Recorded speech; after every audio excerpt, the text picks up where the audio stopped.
விநாயகர் கோவிலுக்கு சென்றால் மக்கள் ஏன் தோப்புக்கரணம் போடுகிறார்கள் தெரியுமா? ஒரு நாள் கணேசர், அம்மா நான் மாமா வீட்டுக்கு செல்ல வேண்டும் என்று பார்வதி தேவியிடம் அடம் பிடித்தார். அம்மாவும் சிரித்துக்கொண்டு, சரி பிள்ளையா, சென்று வா என்று அனுமதி அளித்தார். மிகுந்த சந்தோஷத்தோடு கணேசர், விஷ்ணுவும் லட்சுமி தேவி இல்லத்திற்கு சென்றார். அவர்கள் அவரை கட்டிப்பிடித்து பல பல இனிப்புகளும் கொடுத்து பாசத்தோடு விளையாடச் செய்தனர். சிறிது நேரம் கழித்து விஷ்ணு தன் சுதர்சன சக்கரத்தை அருகில் வைத்து தூங்கினார். அப்போது கணேசர் அதை பார்த்து, அடடா, என்ன பளபளக்கும் அழகு, சாப்பிட்டால் எப்படி இருக்கும் என்று நினைத்து துதிக்கையால் எடுத்து வாயிலே போட்டார்.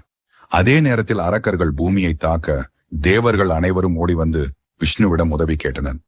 பதறிய விஷ்ணு எழுந்து பார்த்தார். சக்கரம் இல்லை. அவர் கவலையுடன், சுதர்சனா, எங்கே போனாய் என்று கூவினார். அப்போதே, ஐயோ, என்னை காப்பாத்துங்க என்ற குரல் கணேசரின் வயிற்றிலிருந்து கேட்டது. விஷ்ணு எவ்வளவோ கேட்டார், கணேசா, சக்கரம் வெளியே விடு என்று. ஆனால் கணேசர் எந்த பதிலும் அளிக்கவில்லை.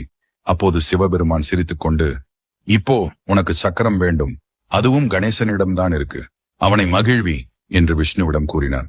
அதை கேட்ட விஷ்ணு கணேசர் சிரிக்க தோப்பு கரணம் போடத் தொடங்கினார். அதை பார்த்த கணேசர், மாமா ஏன் இப்படி பண்றாரு என்று வாய்விட்டு பெருசா சிரித்தார். அவ்வளவு சிரித்ததால் இருமல் வந்து சக்கரம் வாயிலிருந்து